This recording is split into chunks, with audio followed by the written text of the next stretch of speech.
Mheshimiwa Matiang'i eyachiregete yakulera nirenga ikwachete etwagarira abantu bamino barikorara etwagarira ngamo. Welcome, Mheshimiwa. Okay, can you hear me? Yes, we can hear you, yes. Okay, just Big screen. hold on. Big screen. Switch on to the big screen, please.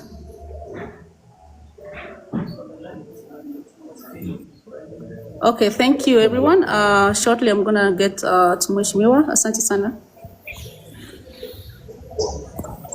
Good evening. How are you? Good evening. Papa, songesha sticker. Thank you very much indeed. I hope you can see me. Sorry, it has taken us a bit of time to come on because the truth of the matter is that we're actually attending a function at the Faith Lab Club in Nairobi. It was a golf tournament celebrating, I think, about 20 years of a group of professionals here who have been doing a golf tournament every year called the Sweet Bananas Group. They raise funds for charity. They spend a lot of support for groups, and they have supported a lot of people across the country. And the function is going on. But my colleagues, my staff asked me to step out and spend a few minutes before we go to finalize the meeting. So let me start first of all by thanking you very sincerely, Mr. President, and all your colleagues for this wonderful opportunity to meet with all of you. It's always an honor to have a chance to talk to you and to engage with you.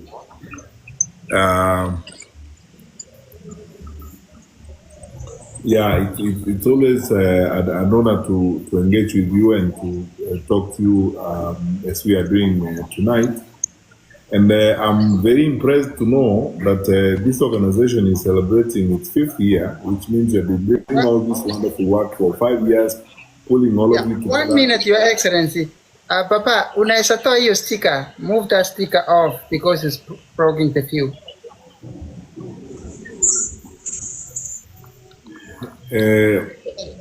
Shall we? Sure, we can continue as they fix the sticker, Your Excellency. I can continue. Yes, sir. Okay, fair enough. Thank you very much indeed. I was saying thank you for the opportunity to meet with you, to come to a forum, although in a short, within a short time. But Mr. President, I want to start first of all by requesting you very sincerely to organize for me a special occasion when I would come to listen to your views and answer your questions, because there's nothing more responsible to do as a public leader than to answer questions that members of the public or citizens or leaders may have. And we are now in an environment where leadership is not about what leaders think, but as much as it is about what the citizens and the various role players think about what we should do with our society. So I would like an interactive session, and I'm fine. I can put aside an hour, 2 hours to have an interactive session with you during which I can respond to whatever concerns you have and whatever questions. My team here, led by Delilah and Karo Kinuvia, whom you are going to meet soon, Major Jerry Nyakundi and Dr. Noah Oncheku. It's a big team we work with. We'll be glad to take all the questions or issues you'll need us to respond to, and I'm happy to spend 2 hours responding to those questions and those issues and discussing whatever issues that you may have in mind, so that we can work together to try and make a sensible contribution to our society. So while I have this opportunity, and I thank you very sincerely for availing me this opportunity, I congratulate you for the work you have done for your 5th anniversary, and I congratulate you for the effort that you have made to bring all of you together. I have this message, simple and straightforward, to tell you. We are living in very interesting times. The future, the present and the future of our lives and our country is all reliant on our young people and the population that we have of young people. In Kenya alone, I believe you have the statistics. In Kenya, 70% of our population are people below the age of 35. That means, therefore, that over 20 million Kenyans are people who are below the age of 35 and people who therefore have more of their life, if anything, if age is anything to go by and life expectancy is anything to go by, the energy, the talent, the education, skills, commitment, and labor of this group of people is what is going to take Kenya to its desired destination. And now is the time for us, especially those of us who are seeking leadership, to build a framework of ensuring that the voices of our young people are heard. There has never been a time in the history of the human race, recently, even in modern civilization, when voice, especially the voice of the young people, has been more important. Look at the events going on around the world. In every society, it is the young people in that society, whether they are Gen Z or they are millennials, who are making a difference in the manner in which the societies are being run. Everywhere, for those of you who are living in the North, those of you who are living in the US, for example, those of you who are working out in Europe, you know, for example, that demographic has been important in occasioning transformation and change in those societies. Across Africa, you have seen the responsibilities that young people have taken upon themselves to now no longer be passive participants or passengers in the affairs of their society, but to be active role players and to be the actors themselves who change the life of their societies. So my first request of you is to ask you now to channel your energies to effective participation and engagement in the affairs of our country. No one should tell you that you are leaders of tomorrow. You are not leaders of tomorrow. You are leaders of now. You are leaders of today. And as we keep talking about this issue of participation, I have been going around in campaigns telling young people in our country, please occupy leadership. The movement of young people in our country, especially the Gen Z movement in 2024, was premised on young people, especially the Gen Z, asking the right questions, asking to take their rightful place, and asking to ensure that their voices are heard. So, it is time for you not just to ask that the voices are heard, but to be at the point at which those voices and those actions make a difference. So I'm looking forward to working with a lot of young people during the campaigns between now and 2027 who want to become members of county assemblies, who want to become members of parliament, who want to become senators, governors, who want to go forward and participate in the leadership of our country. Because really, the story of the youth of this country and the youth of our society being leaders of tomorrow must now come to an end. So my second request to you is to say no to the idiosyncrasies, the old stories that have been told about our young people. You have to say no. Tony Blair said in 1997 when he reformed the Labour Party in the UK and developed the new Labour Party in the UK and proceeded to become the Prime Minister of the UK, he said the art of leadership is saying no. Saying yes is very easy. And I ask young people, Gen Zs, and all of you wonderful people, now we must all master the art of saying no. Say no to constant misuse of young people. You should never be mobilized to be supporters. You should mobilize yourselves to be the actors who make the decisions on the leadership of our country, the future of our nation, and how we move forward. For far too long, young people, especially people in the categories of Gen Zs and millennials, have always been used to play supportive roles. Say no to supportive roles and take on active roles. Say no to misuse. On Monday, I met a group of university student leaders and youth leaders in Kisumu, and I told them this, which has become now my mantra. When youth refuse to be misused, change happens. When youth refuse to be misused, when Gen Z refuse to be misused, change happens.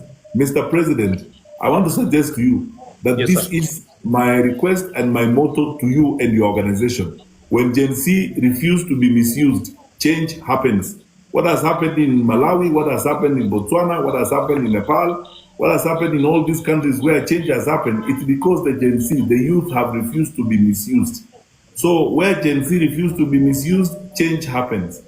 And you always must say no. Say no to the status quo, say no to the way things have been done, say no to these idiosyncrasies that people have, these ideas that people have that you have to be spoken for.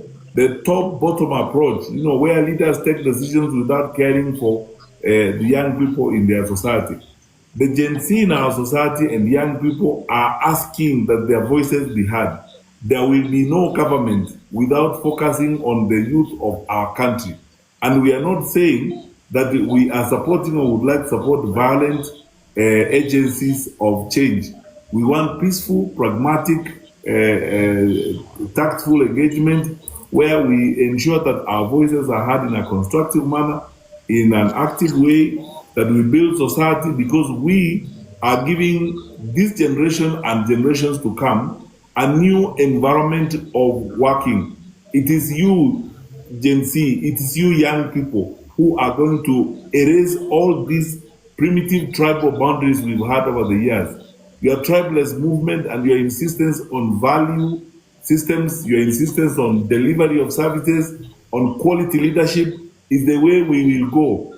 The new world is going to be governed by delivery, by quality leadership, by value proposition, not by old stories of no value like ethnicity, clanism, family lineages, and so on and so forth.